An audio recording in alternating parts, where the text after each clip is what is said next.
You step into a rideshare in Rio de Janeiro, and the person navigating the traffic is an elite, highly trained session drummer. This is someone whose resume includes backing pop legends, up to and including the composer of The Girl from Ipanema himself, Tom Jobim. How does a performer with that level of skill end up sidelined behind a steering wheel? And why, in the decades since, hasn't Brazil produced another musical mind on the level of Jobim? The country never stopped producing raw musical talent. What it completely dismantled is the economic ecosystem required to forge that talent into genius. To see what that ecosystem used to look like, we have to go back to 1950s Rio de Janeiro. The city was so saturated with live performances, it earned the nickname Pianopolis. For a young musician like Tom Jobim, the daily reality meant dragging a piano into highly competitive, smoke-filled Copacabana nightclubs just to make rent. Survival in these rooms came down to one brutal metric.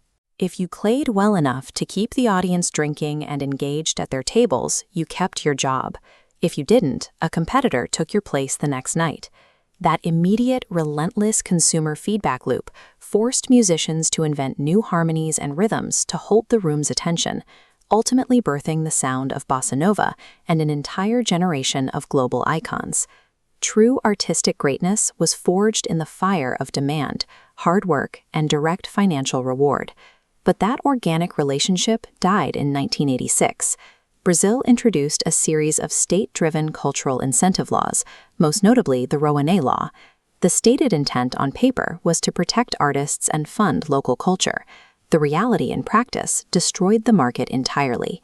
In a healthy free market, capital flows directly from the audience to the artist, rewarding creators. But under incentive laws, power transfers.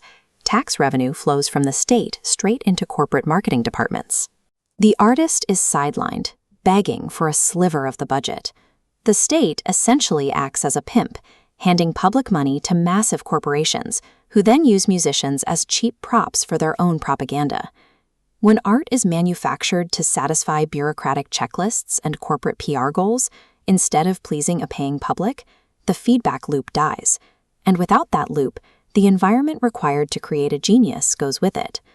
Musicians seeking government protection from market forces is a trap that has been sprung before. In 1928, live orchestras dominated the silent film industry. Then, synchronized sound arrived. The talkies made live cinema musicians obsolete practically overnight. Instead of adapting to the new reality, legendary Brazilian musicians, including the great Pixinguinha, organized.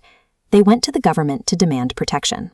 They handed a petition to President Getulio Vargas, demanding a legal mandate that would force cinema owners to keep paying for live orchestras, regardless of the new audio technology in the projection booth. The petition failed. State intervention could not halt technological evolution, nor could it force consumers to pay for a service they no longer wanted. The musicians who survived that era were the ones who left the cinemas behind and embraced the new, booming consumer market of live radio broadcasting. Long-term artistic survival comes entirely from market adaptation. It never comes from artificial state protection. Which brings us to the thousands of young music students currently sitting in conservatories and universities today. This chart visualizes the modern educational path of a professional musician. We see a grueling 10-year timeline, 5 years of pre-grad study, 4 years of university, and a final year of intense preparation just to pass a professional audition. The cruel irony is that these students are spending a decade honing their skills to compete in an organic, audience-driven market that the state has already erased. Upon graduation, they do not enter a free market. They enter a closed, subsidized loop where professional success relies entirely on navigating grant applications and securing state approval.